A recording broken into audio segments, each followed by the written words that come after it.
we dive right into that next session. The next session, which was supposed to be the session number 1, is the one. Alok, you sit down. You're going to be around for this panel as well, right? So the theme here is sales and marketing, sales and inbound sales and stuff. But we should stick probably to a broader theme of sales and marketing. And is that okay with you, Kunal? Vishal, बस phone छोड़ना यार. अच्छा Vishal, listen. Kunal, if you could start with a little introduction. Of course, your company doesn't need any introduction right now, but where it would help is to talk about the early stages of your thinking about your entrepreneurial journey. When did this idea come about? When did you think of becoming an entrepreneur? What was your vision and aspiration at that point of time? Things like, did you expect this to scale to the extent that you have, or what was the vision earlier? I think that kind of introduction would be interesting for us to listen to. Sure. Thanks. Hi, everyone. I'll keep talking while people play here. So I don't think you ever plan. You ever become an entrepreneur planning that your business will become pretty large at one point in time. Can you hear me? Okay, so I don't think you can ever start a company thinking that your business will become super large at one day. It just happens or it doesn't. A lot of things have to come together at the right time. A lot of the right decisions have to be taken at the right time. A lot of wrong decisions have to be taken at the wrong time, hopefully for you, so that they aren't fatal for your business. I don't think we ever imagined that one day we would be able to build a business which was large, would have millions of customers. What were you thinking when you started up as an entrepreneur? I think me and my co-founder Rohit, we went to high school together, and we always had the kida. We had the kida to start something, and I don't think that was. I think you either have it or you don't. I don't think that you can learn it. I think it's a fundamental aversion to taking the safe approach. So, given where you are in terms of size, how off were you from your earlier vision of saying that this is what I wanted to do? In completely different orbits. Right? We were in very different business altogether. We started as a coupon book company. Sure, but when you started as an entrepreneur saying that, look, I think I want to create wealth and this is the size of business that what was the scale of your aspiration when you started out? I think the only aspiration we had was that we wanted to be an entrepreneur we wanted to be entrepreneurs that built a company that was considered successful. I don't think there was ever an aspiration to build something that made a lot of money for ourselves or for anyone else. I think it was mainly that let's start a company that eventually is self-sustaining, successful, etc. Mohit, your thoughts in terms of, when you started off, was your scale of aspiration, vision in line with what you're currently doing, or was that completely different? Not at all, actually. So I think we started because we just saw some problem somewhere. I went to a car dealership and I saw a lot of people buying car and not knowing a lot of things about at what price they should sell a used car.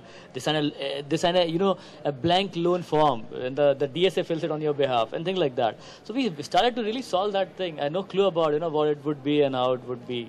I didn't even knew that VC existed actually. So if you wanted to do when you were working at that point of time, right? No, so I was running a software development company, and then I saw this. Oh, okay. So at that point of time, you thought that doing this on the side would be an interesting thing, or you wanted to do this as your primary wealth creation vehicle?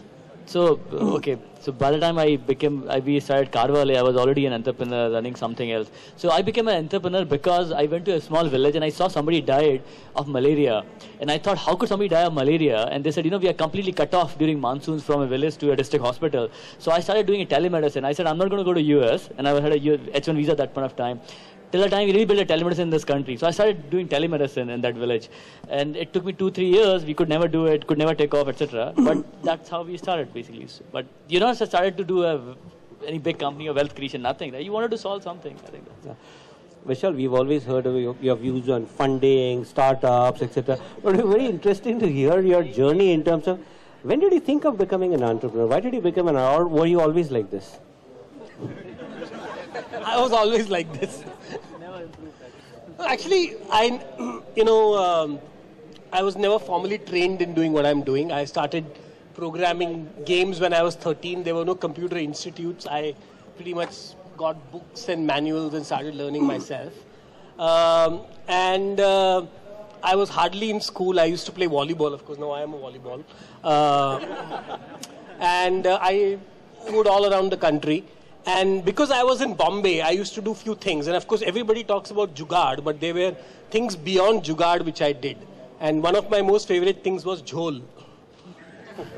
And, somehow I used to pass my exams. I used to, pursue my sports. I used to program games. And I used to still have all the time to play with my friends and do whatever I want. And the only logical explanation to that was there's a jhol in this. And nobody wants to know what the jhol is.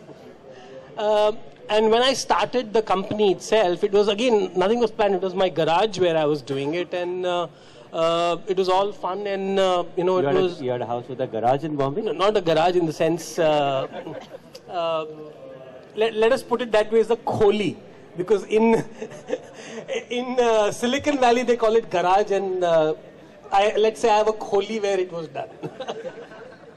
So kholi mein bahut jhol hota tha. That doesn't sound very good, but yeah, that's the reality. And I think I've told this story many times on how I got funded. So we launched this game during the Kargil war. We all got damn pissed, and there was this game which we launched in 98. That's when Kargil happened. Where it was a game where you could shoot at all these Pakistani intruders and terrorists approaching you. Of course, it was a one-sided game. India could never lose. So, we launched that game online, and we got that time in 1998, 2 lakh hits. And suddenly we were interviewed by all these news channels and magazines, and that suddenly got us in the limelight. We were doing a lot of gaming before. And then I got visited by this company which I had never heard of.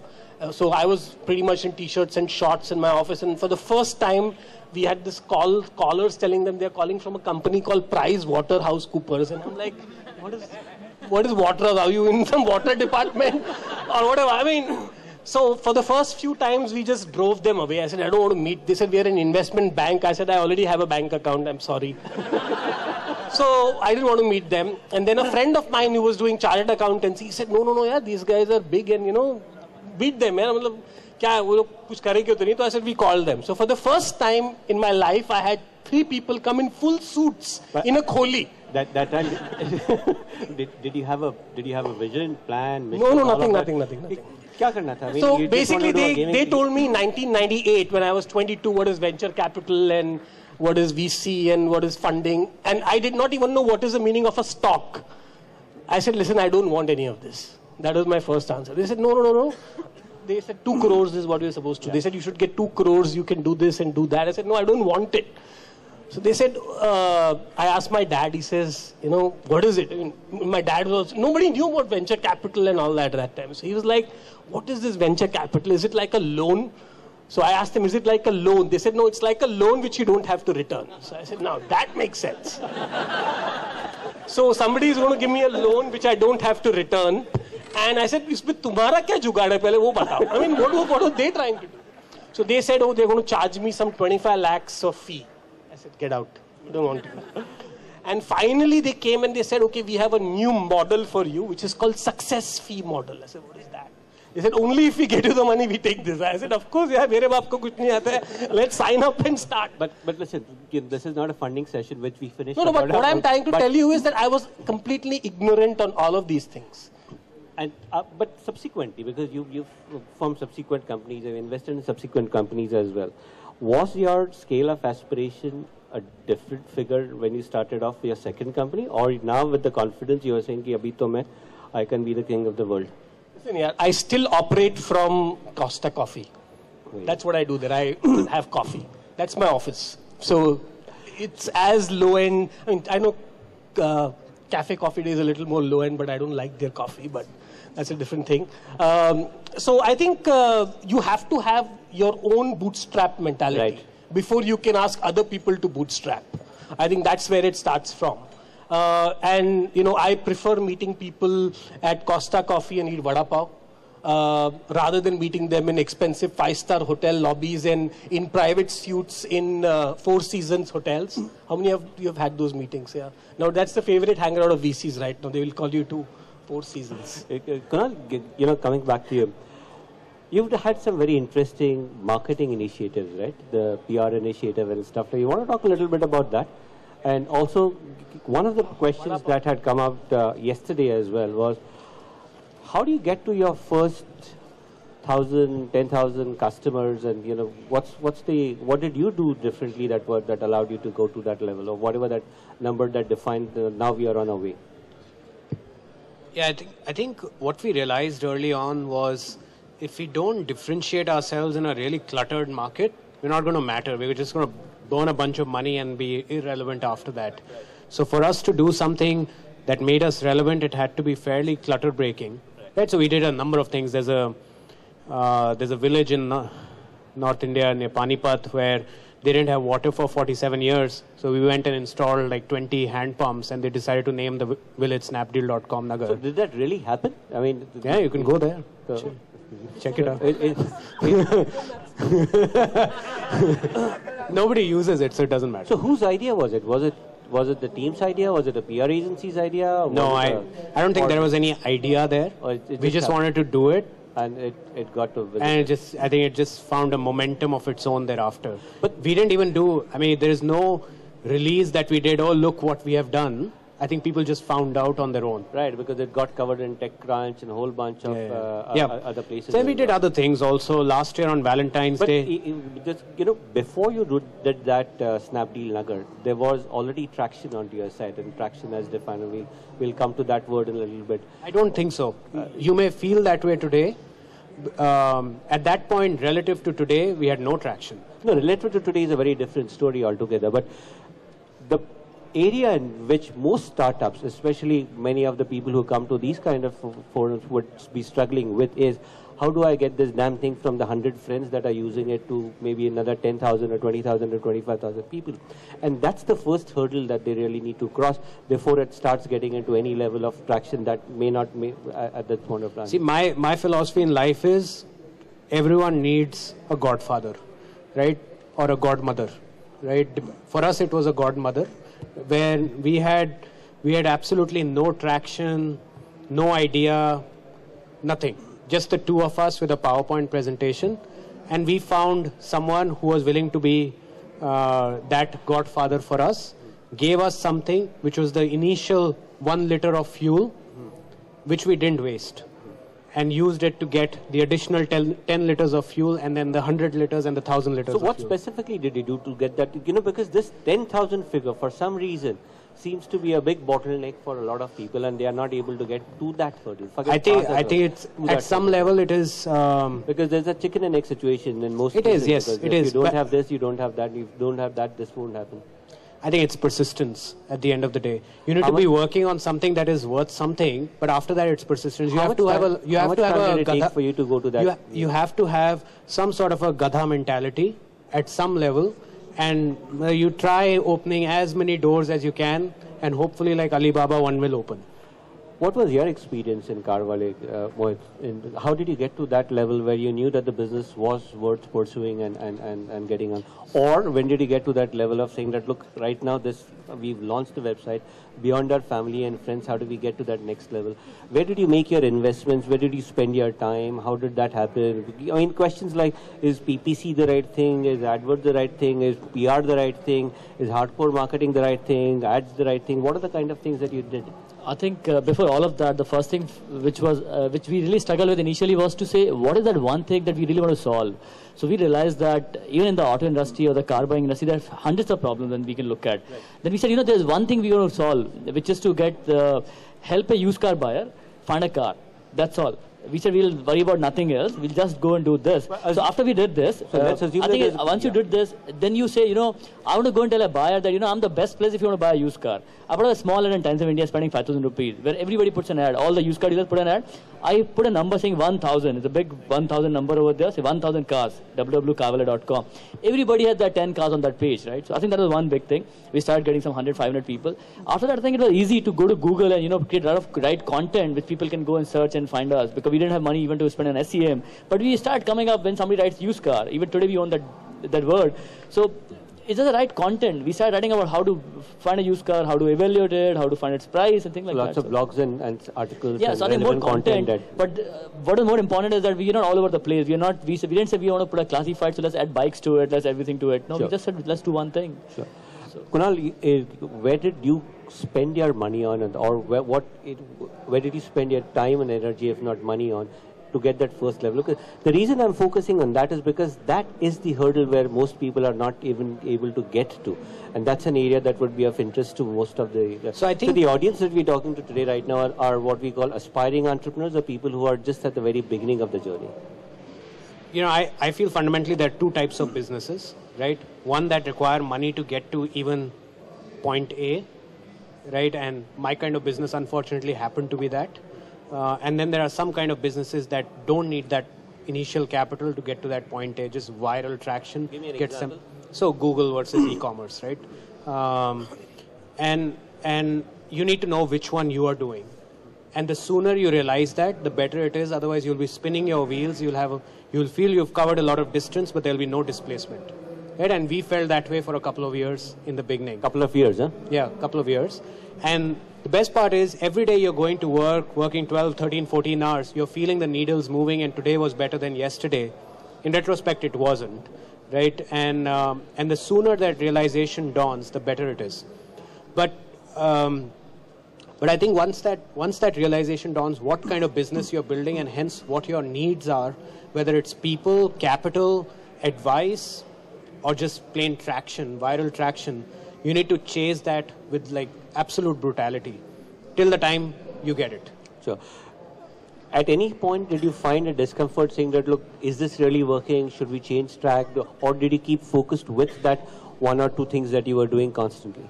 And what would your advice be? I mean, apart from what you have done, if you were to do something differently, or if you were to do another startup, what are the things that you would do differently than the other? I'm going to come to you with some thoughts in terms of what would you advise your companies to do in these situations. So which question should I answer? The ones in, if you were to do another startup, are there things that you would do differently than the way that you had done in your current venture? So I think even if you gave me $100 million today, we could not build what we built till now. Right? Even if you gave me $1 billion, we could not build it. Right? Because it's very hard to put a framework around what gets a business to be successful. Right? There is no blueprint as such. So the things I think I would do a little differently would be try to understand if things were not working as early as possible, rather than be a gadha about it and just keep going after it even if it was not working. Sure. I think it's important to course correct at the right time. I think that's one. Secondly, the biggest mistakes, at least I've made as an entrepreneur, are hiring the wrong people. And knowing that you've hired a wrong person and cutting your losses early is something I would do differently, which I didn't do in the early days. Because customer and and you don't want to go and tell them, there's nothing creative saying that go and talk about this, but rather saying that how people could actually save their time, money, or hassle when they buy a car now. And they could never take it to any good newspaper. But what really happened is that as we started owning the domain, we get quoted in Economic Times maybe 50 times in a year, and so many new channels as well. Because we own the domain now, we actually know what's going to happen. We can possibly look at a car and say, how it's going to sell, etc. So I think the PR start happening automatically once you start owning a domain, or you become some kind of a thought leader in that. Yeah. Alok, would you suggest to your startups that you invest in to actively look at PR as one of the things that the CEO or the founder should look at? It takes a little bit of time to develop a PR story, right? So, I remember when invest time in building that story, or not day one. No, so I don't think you invest time in building the PR story. You invest time in building the right business, and the PR story comes out of it. But I remember, when we did Jobs Ahead, long time back. But the first kind of stories that our PR agency wanted to do with us was, 28 something starting a business. It wasn't about what value we were bringing to the table. It was personal profiling, right?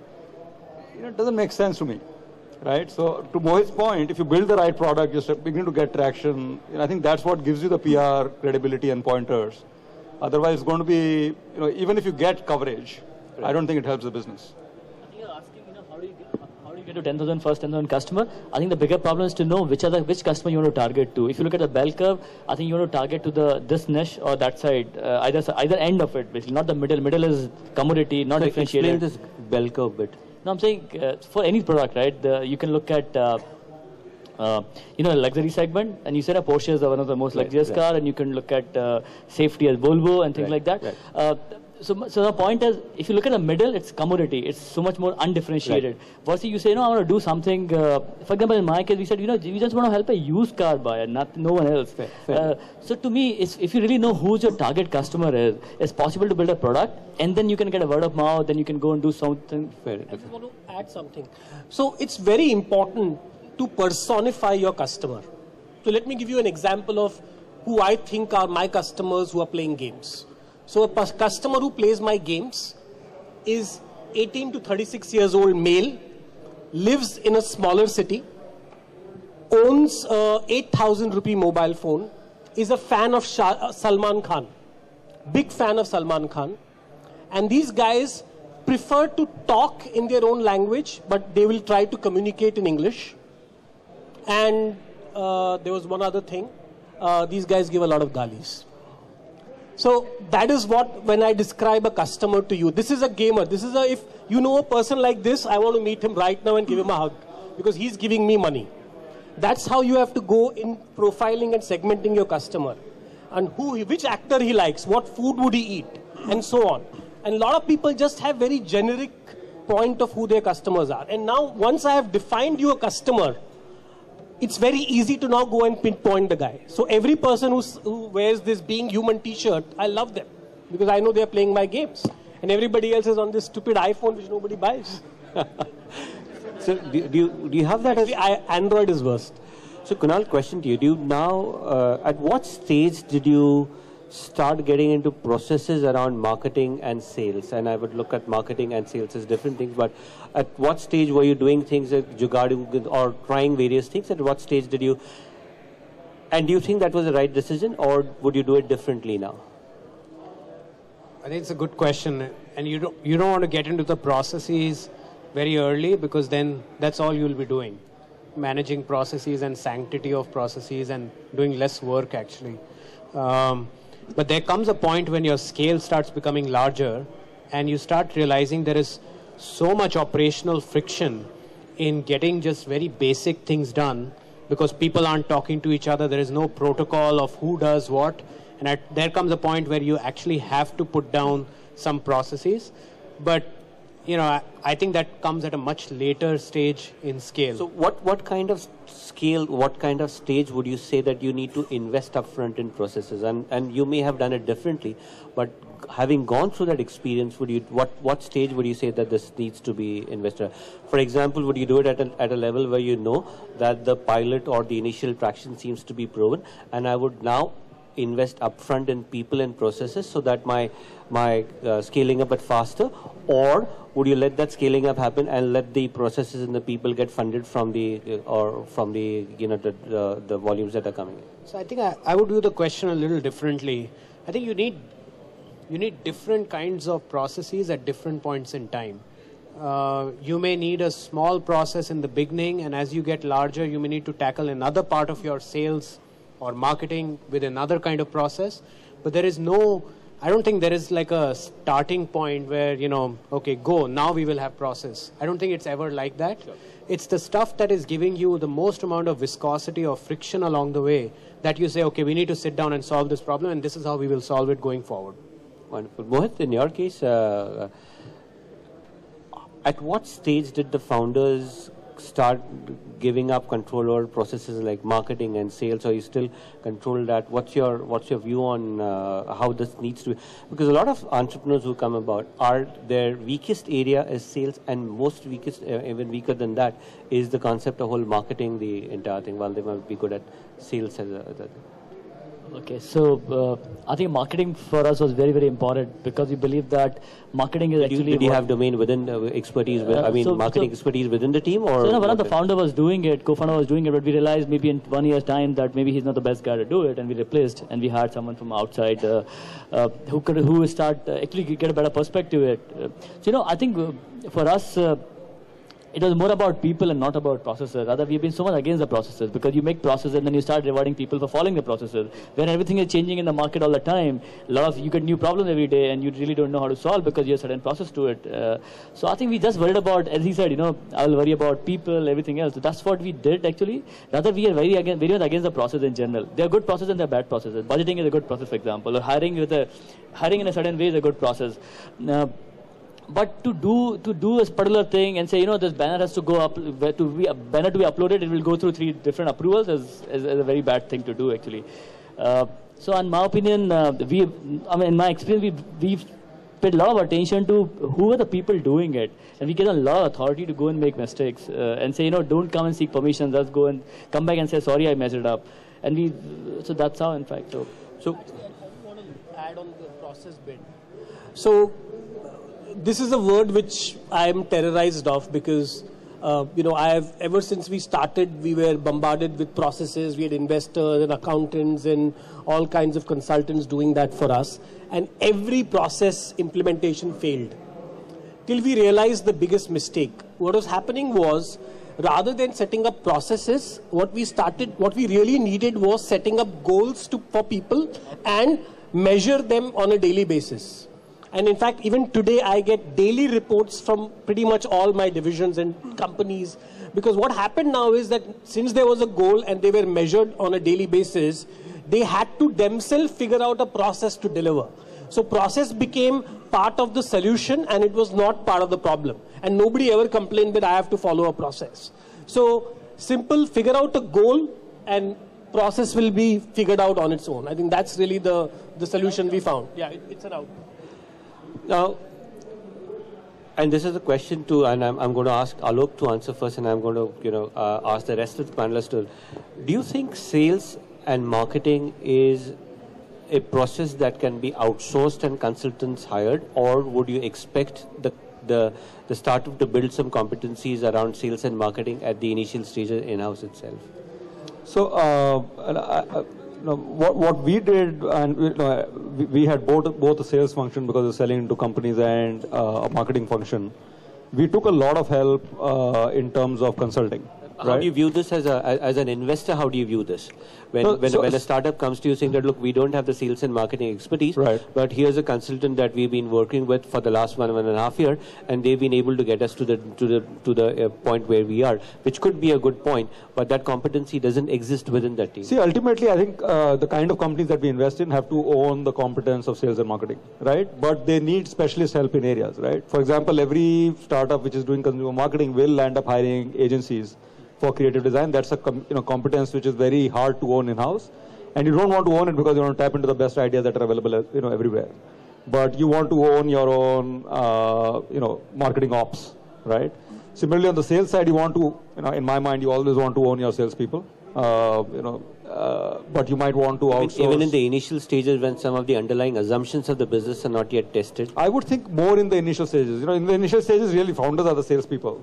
Right? Because you haven't figured out the process enough to get a third person to go out, understand your product, understand how to pitch it.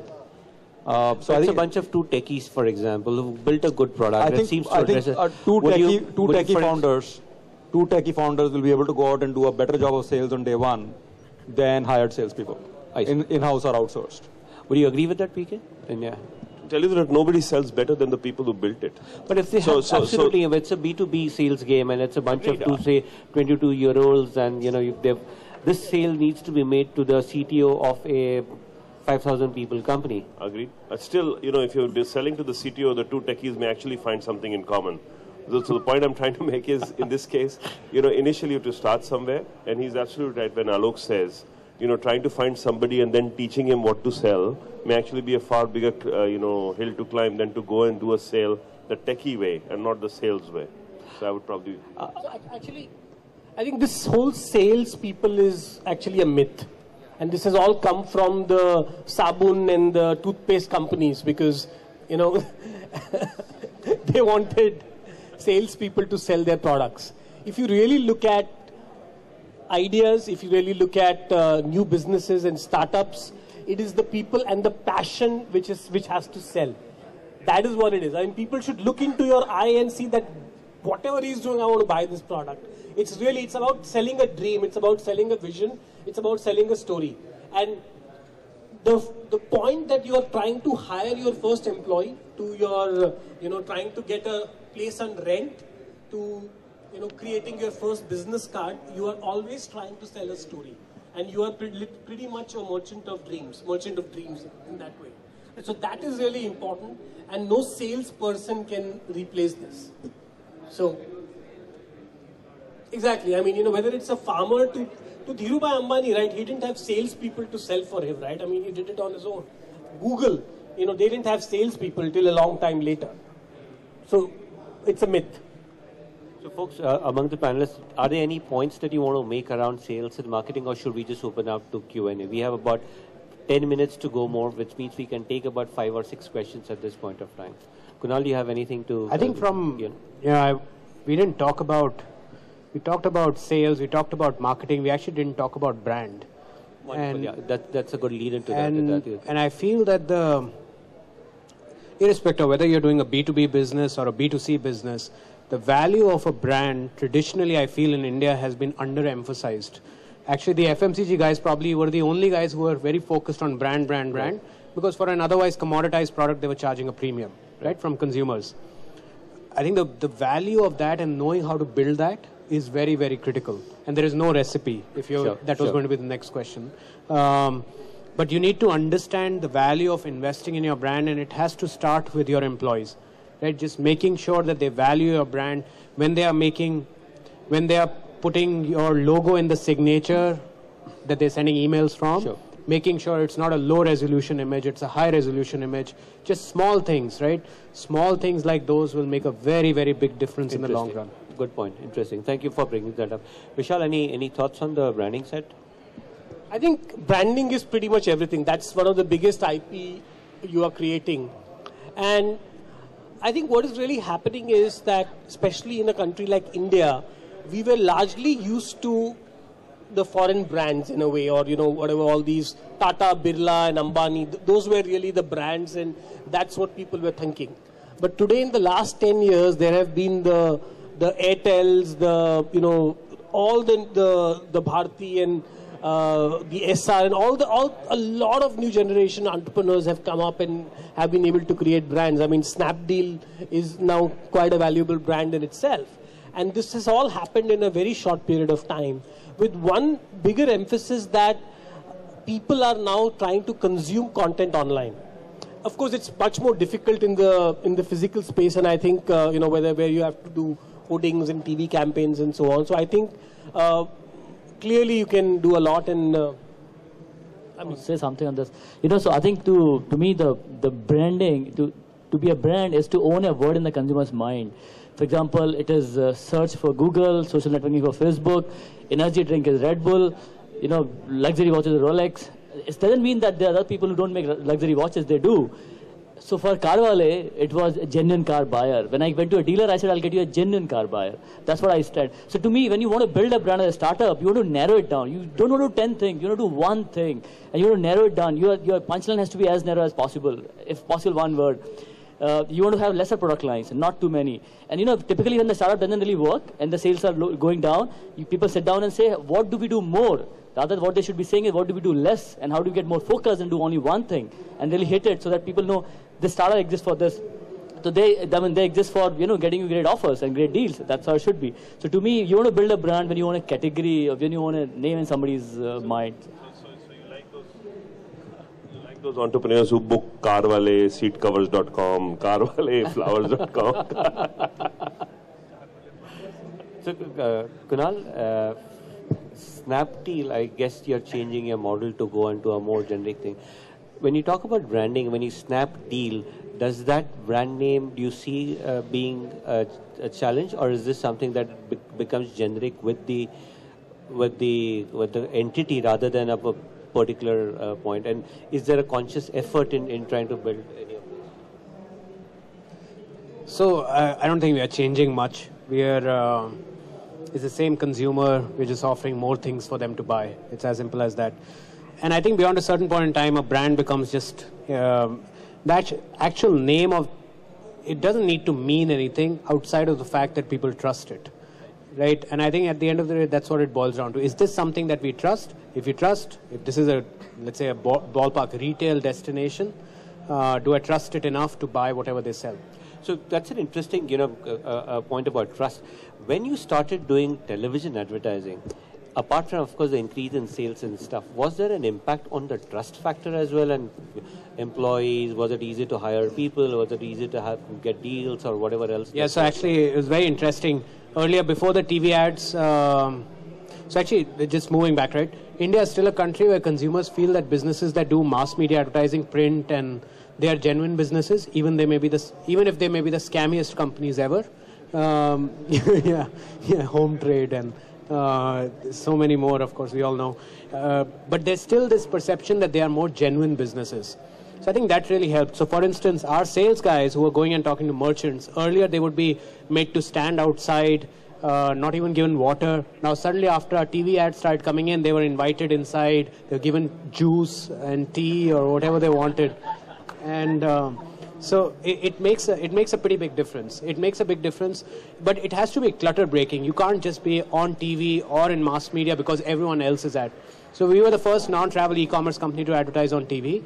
It really worked for us, and then we didn't do it after that because it got too cluttered where there was no differentiation left to advertise on that medium.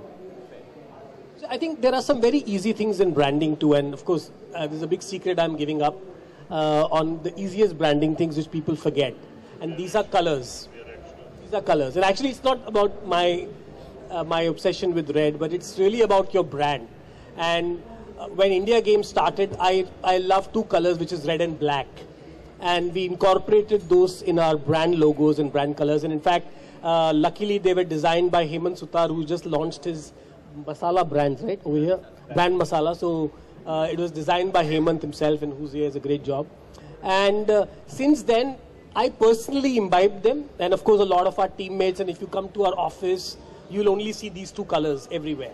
And I think it has now become to an extent that in a gaming business, if people see a red and black color, they start associating that with our games.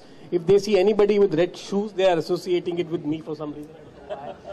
And people have started making a lot more black and red t-shirts. I don't know why. Ferrari has started adopting my colors. So, folks, with that, we can open up for questions. We've got about 10 or 12 minutes. So, we'll the lady, please, if you can. Is there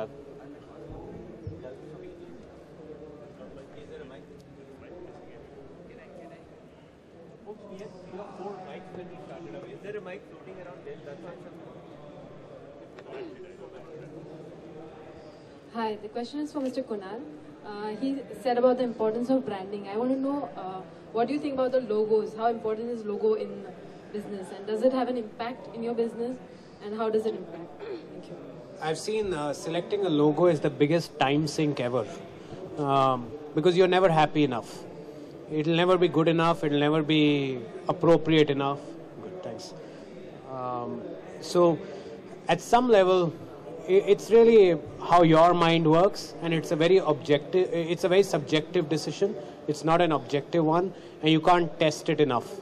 You just cannot test it enough. At some level, you have to say, I like it, I showed it to 5 people, they liked it, seems simple enough, gets the message across, stands for something, red and black, or blue and red for us, right? But do you think it's impacting your business, the logo that you have? Okay. Eventually, people will make peace with it. For any brand, the most important is identity, logos, colors, how it is represented. And maybe it's not true for e-commerce. Everybody's trying to flip things over there. But in the games business, there's another company which has like, what is that called? Flip something, right? But I think from a perspective, if you are a consumer brand,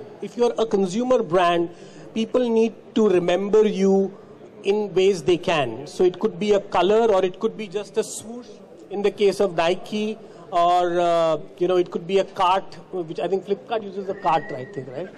I don't know what Snapdeal uses though. Yeah, that's a good input. So I think it is important, and it's important that you spend time on it, because just remember, the company is actually your kid, and how you spend time grooming your kid. You buy good clothes for the kid or for the girl, and you dress her up for a party, and you want to make it look good. This is not a table that you've just kept in the corner and people are going to come there. So please invest time, treat them like your kids, and dress them up like they're going to a party. Cadbury recently registered their color purple.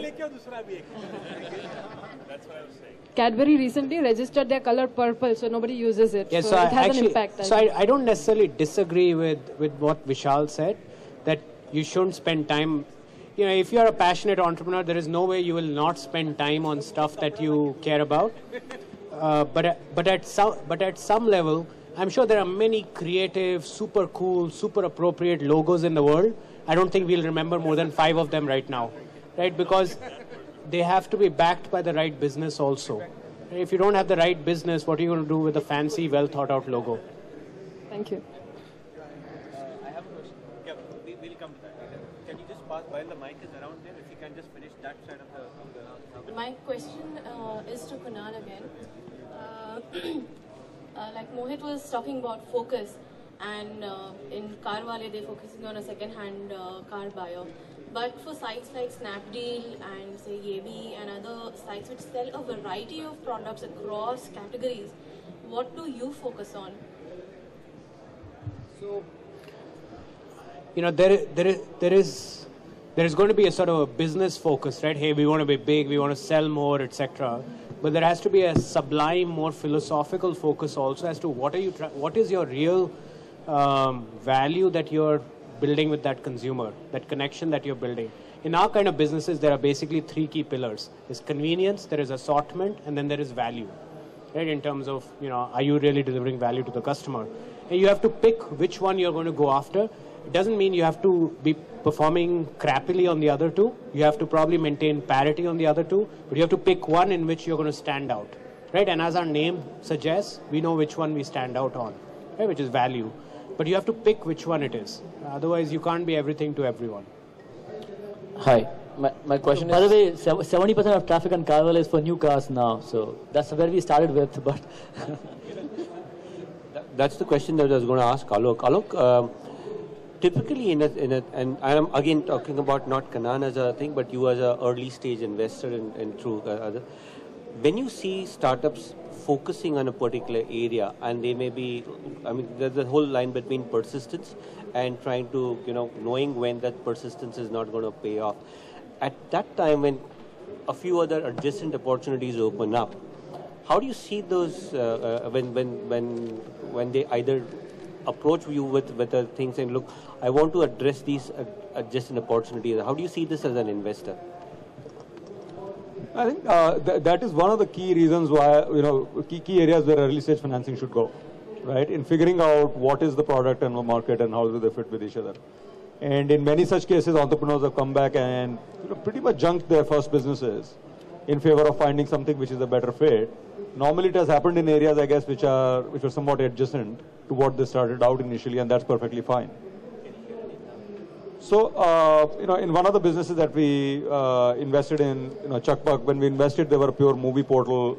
You know, they then completely pivoted to doing social media gaming. You know, unfortunately for them, that business did not work out either, but that was a complete shift from one end to the other. You know, we have a business, same business in US actually, a company called Kabam. We started out as an enterprise social network, morphed itself into a sports communities business, and now is the largest private company in social gaming in the world, right? So you know, such pivots will happen, and you know, I actually look forward to entrepreneurs trying to figure that out rather than be dogmatic about this is what I went out to start, and regardless of what the customer is telling me, I'm going to continue doing that.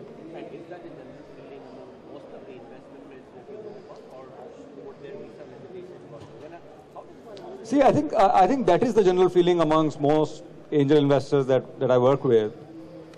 You know, sometimes there is a practical limitation to how much can you cut off from the initial business, and that creates overload, right? So if you're trying to say, okay, I'm going to continue building this business, and in the meanwhile I'll try out another idea, you know, do you have the resources to execute on both of those?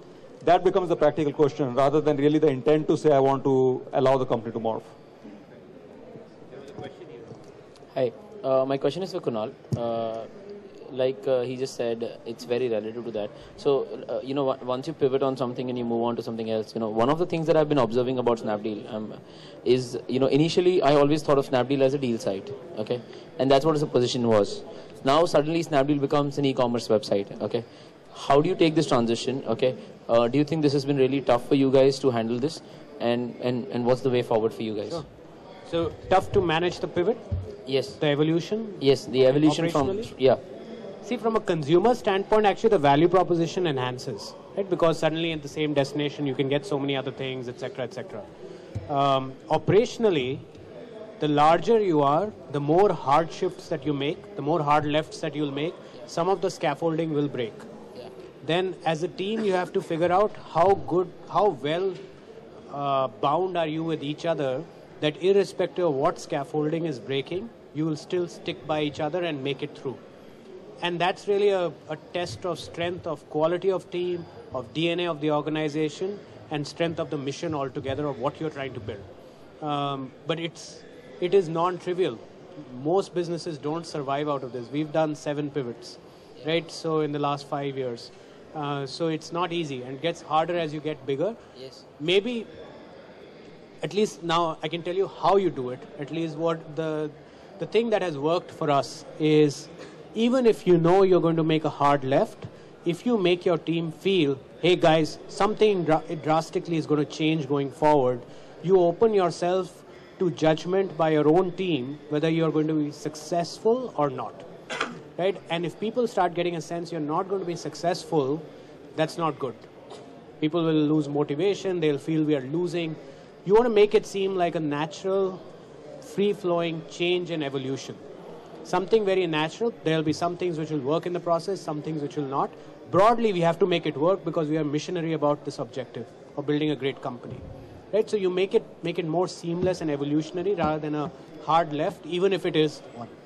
Yeah, but one thing, just out of the context, I wanted to compliment on is I subscribe to Snapdeal emails, and you guys have maybe not focused on your logo and your brand bit, but you all have become beautiful when it comes to your emailers. You all have become beautiful when it comes to your landing pages, and I think that kind of changes the whole experience of e-commerce.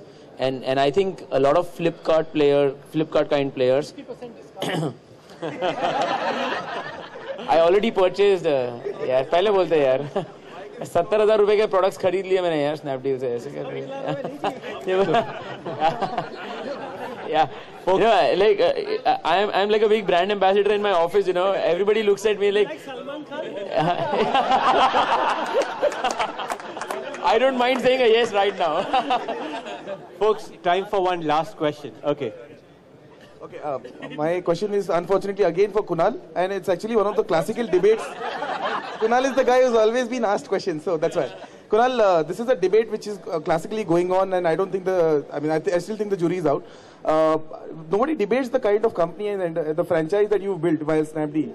But there is still a heavy debate going on the fact that, spending obnoxious amounts of money on customer acquisition seems like a bottomless pit and for a last man standing game. So, where Mahesh Murthy and all are having a view that, businesses today should have the virality. So what is your opinion on that? And I would like to have Mr. Alok Mittal also come in if possible. So the question is, how much do you spend? Or is the question, do you spend at all? The question is that, where do you draw the limit? So how much do you spend? Yeah. I think this is actually, to us, we are very mathematically focused company when it comes to this stuff. You have to figure out, okay, if this is my margin structure in the business, right, and my customer acquisition is 100 rupees, let's say, how much time, how many transactions does this guy have to do based on my margin structure to give me that 100 rupees back?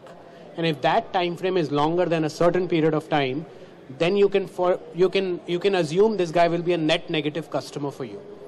Right? So it's not a philosophical question that, oh, how much money should I spend? It is a purely mathematical question. If you can figure out the economics of a customer being profitable to you in a very short period of time, you should back up the truck and spend. Because eventually you will have millions of customers who will be throwing a lot of money into your bottom line. Those are just LTV assumptions. They can be wrong. No. So I think you base those assumptions on past historical metrics. Till the time you don't have them, they are assumptions. But there comes a point where you have those. And you'll be surprised there are some companies who have the data and still don't use it. What's your experience on this part? Because I guess you would also be doing the same thing, right? Or similar? And the customer acquisition? On the customer acquisition. Yeah, I think for us it's been much simpler and easier, right? We spend, it takes me around about 100 odd rupees to acquire a new car buyer, and we monetize around about 300 rupees from that. So that's how it has been for the last 2-3 years. So you don't mind like spending that. But the initial stages of the journey, Alok, is it important for brands to invest ahead of this equation becoming reasonable, with the expectation that once sufficient traction has been built, the cost of customer acquisition will come down and this math will start working? Yeah, depends on the business, right? So if there are businesses which have inherent network effects, right, then you will spend more. Explain that. So let me take the job board that we built, right? So you need enough jobs on the platform to make it attractive for job seekers, and you need enough job seekers for make it attractive for companies to post their jobs, right? Now you can't build that kind of a business incrementally. You have to invest ahead of the curve to make sure you have a product. The product is not software there. The product is people and jobs, right? So I think those kind of businesses have a different investment curve to them. If the businesses are relatively linear, right, and I think e-commerce in that sense is linear, that you are bringing a lot of inventory online and then selling that inventory. And if you have more buyers, it doesn't fundamentally change the nature of the business, and I'll come to some exceptions to that. Then you have to start watching these numbers from day one and saying, where am I today, right, and where will I be tomorrow? So, scale has benefits in e-commerce as well, because you make more margins as you scale up. And I'm happy as an investor if you're factoring those in and saying, this is my math today. Yes, it's negative, but as I scale up more, the board and the management is convinced that this math adds up. Fair enough. Thank you very much, gentlemen, for the session, folks.